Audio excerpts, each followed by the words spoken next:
19च्या आतली म्हणजे महात्मा फुले मधले जे कर्ज थकीत कर्जदार आहे किंवा ज्यांना कर्ज माफ झालं ते पुन्हा जर थकीत झालं 21-22 मध्ये म्हणजे 19 मध्ये माफ झालं महात्मा फुले मध्ये पण 21-22 मध्ये पुन्हा थकीत झालं तर सरकारने फक्त त्याला 50,000 दिलेले आहे आणि ते ओटीएस केलेलं आहे. म्हणजे याच्यात अधिक निवळ 50,000 दिले का तर बिलकुल नाही, ते ओटीएस केलेले आहे. आणि ओटीएस केल्यामुळे काय झालं तर 50,000 कर्ज आहे 2 लाख कर्ज आहे 4 लाख. म्हणजे लोकांना असं वाटतं का हे बँकेच्या वसुलीसाठी आहे का. अगदी बरोबर आहे. मला असं वाटतं का याच्यामध्ये दुरुस्त करणं फार गरजेचं आहे. कारण 2019चा जो कर्जदार होता तो माफ जरी झाला असेल तर 19 ते 20च्या काळात कोरोना आला, दुष्काळ आली, संकट आली शेतकऱ्यावर आणि या कोरोनाचा काळ 3 वर्ष होता.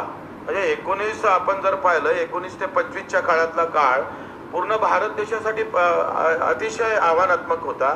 त्याच्यामुळे मुख्यमंत्री महोदयांना आम्ही विनंती करणार आहोत का महात्मा ज्योतिबा फुले मध्ये ज्यांना माफी झाली ते आता पुन्हा थकीत राहिले असेल तर त्यांना सुद्धा 1 ते 1.5 लाख रुपये 2 लाख रुपये याचप्रमाणे कर्जमाफी करावी. त्यांना कर्जमाफीमध्ये घ्यावं आणि ते पूर्ण 4 लाख रुपये असेल जे ओटीएस मध्ये आलेली महात्मा फुले मध्ये त्यांना सुद्धा घेतलं पाहिजे. दुसरा आहे प्रोत्साहन निधी. आता प्रोत्साहन निधीमध्ये काय गडबड झाली का 50,000 तर दिले ते कमीच आहे. आमची मागणी 1 लाखाचीच आहे, त्याच्यासाठी आम्ही भांडणारच आहोत. पण त्याच्यासोबत त्यांनी अट काय घातली का सतत 2 वर्ष जर कर्ज फेडलं असेल तर मग आम्ही तुम्हाला प्रोत्साहन निधी देऊ. म्हणजे पुन्हा मेघ घालून घेतली. आता सतत 2 वर्ष फेडल्यावर जर प्रोत्साहन निधी देत असाल तर अर्धे शेतकरी पुन्हा बिचारे त्याच्यापासून त्या प्रोत्साहन योजनेपासून दूर जाणार आहे. म्हणून कुठल्याही अट प्रोत्साहन निधीमध्ये ठेवू नये. जो जर आता जर आज जर तो नील आहे, आज जो तो रेग्युलर कर्जदार आहे त्याला ते प्रोत्साहन निधी भेटला पाहिजे. तो 50,000 नाही तर तो 1 लाख भेटला पाहिजे. कारण कर्ज भरणाऱ्याच्याच मुळावर जर येत असेल तो प्रामाणिकपणे कर्ज भरत असेल इकून तिकून गहाण आणून लोकांचं उसने आणून जर तो कर्ज परतफेड करत असेल तर त्याच्यासोबत वाईट होता कामा नये.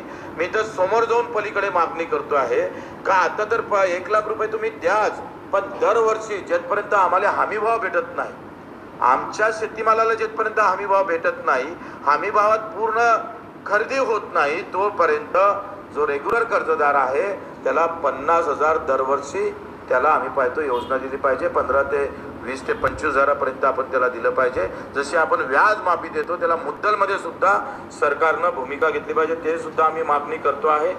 नंतर आपण पाहतो का याच्यामध्ये ज्या विधवा भगिनी आत्महत्याग्रस्त महिला आहे जे खातेदार मरण पावले, आता त्याचा वारसदार काही पैसे भरायला तयार नाही आहे, म्हणजे खातेदार मरण पावलेले आहे, ज्या विधवा भगिनी आहे, जे दिव्यांग शेतकरी आहे यांना सरसकट कर्जमाफी केली पाहिजे.